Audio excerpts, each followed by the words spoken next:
up at about noon on Sunday, and we get to work right away, usually hands-on. We start out with hands-on stuff and collaborating with our other cohort members.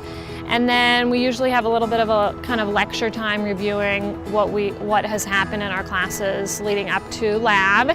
And then we usually go over a case study and review that. We do the hands-on learning, get to touch some of the equipment, get to play around with transferring each other, get to play around dressing individuals using the adaptive equipment, as well as administer some of the standardized assessments, which as OTAs we will not administer, but it is nice and good for us to know what they look like.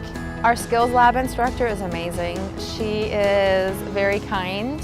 She is very willing to answer any questions that we have, and she's always there for us when we need her.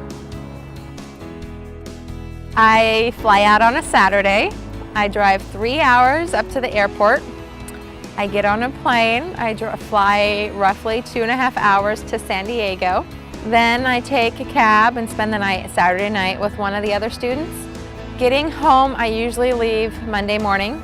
I take the earliest flight out and I fly 2.5 hours, and then I drive the 3 hours home.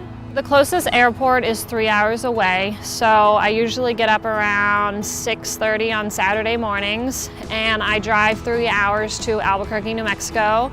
On the airplane, I do try to review some of my notes if I can.